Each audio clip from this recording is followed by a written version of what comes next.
Welcome to the right-hand menu. You can automate your target audience engagement scenarios with our ready-to-use workflows. In this video, we're going to see how we can set up a custom task to hand over the data captured in our automated conversations.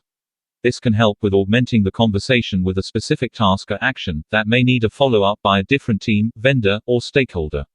For example, you may want to update your CRM applications, or publish the conversation transcript to your sales or support team, which uses a specific tool or software. Or even trigger post-processing of the data for archival. We accomplish this by setting up the custom task through an API call. We also configure the payload format, so that the API can consume the conversation data easily. First, we pick the workflow sheet from the corresponding drive folder, and select the step that is set up as an end of conversation with custom task execution. In this example, it is the product registration workflow sheet, and the step number 10, within this sheet. Once the message or dialogue is selected, the page displays the fields needed to set up the custom task. These fields are visible only for dialogues that are set up as an end of conversation with custom task execution. Let's now look at the parameters that your consumer application API expects. For the API to be able to process the payload data and execute the desired task, it's important we use these parameters correctly. The first parameter is the base URL. This is the endpoint URL to reach the consumer app's API.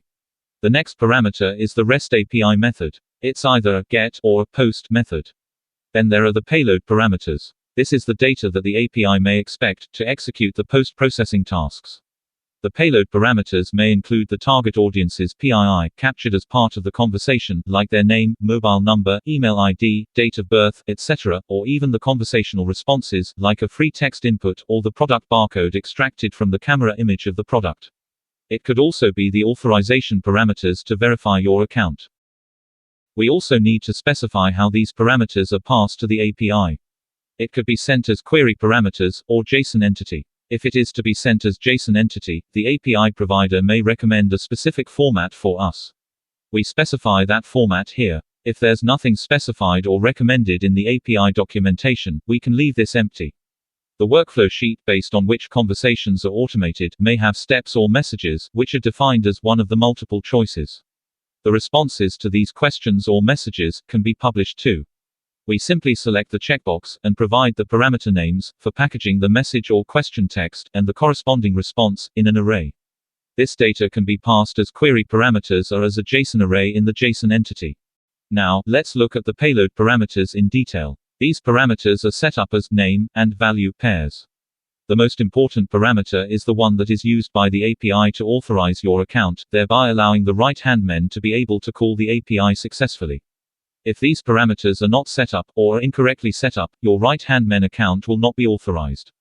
And the custom task execution will fail even if the conversation is complete. There could also be a few header parameters that the API expects. For example, if the conversation is in a language that does not use the English language script, this may need to be specified. Finally, there are parameters that help with publishing the responses to messages that capture specific information from your target audience. These include their name, mobile number, email address, or any of the message types that the workflow template sheet allows. These are not the usual messages that provide responses with multiple choice options. These are the kind of messages that occur only once in the entire conversation. Let's look at the header parameters now. The first is the XAPI key. If the API provider allows authorization of your account with a pre-shared API key, we can use this parameter type to set it up. Select the dropdown called Header Parameter XAPI Key from the dropdown called Type. The field called Name is auto-populated and cannot be edited. We only need to provide the API key shared by your gateway provider in the field called Value. Another way in which your API provider can authorize your account is through the verification of a token. This token is generated by your API account and would have been shared with you. Select the dropdown called Header Parameter Authorization from the dropdown called Type. The field called Name is auto-populated and cannot be edited. In the field called Value, we provide the token in the format specified or recommended by your API provider. We can also specify the character set that should be expected by the API, if the conversation is in a language that uses a different set of characters than English, like say Korean or Hindi. We can set this up by selecting Header Parameter Other in the field called Type. Next, we have a dropdown called Fixed Text. This can be used to send parameters that are not part of authorization, but are necessary for the API. It is important to mention the name of the parameter in the field called name.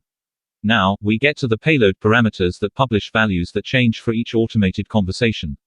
These are the messages or dialogues and the target audience's responses. We select one of the message types in the dropdown called type, and provide the parameter name in the field called name.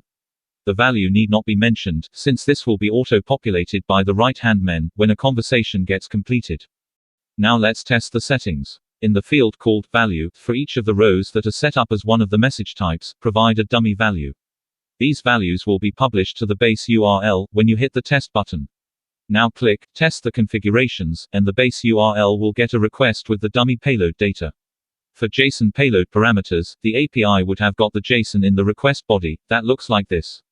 And for query parameters based payload, the base URL is appended with query parameters like this. If your base URL has received the payload, and everything looks good, then go ahead and save the settings.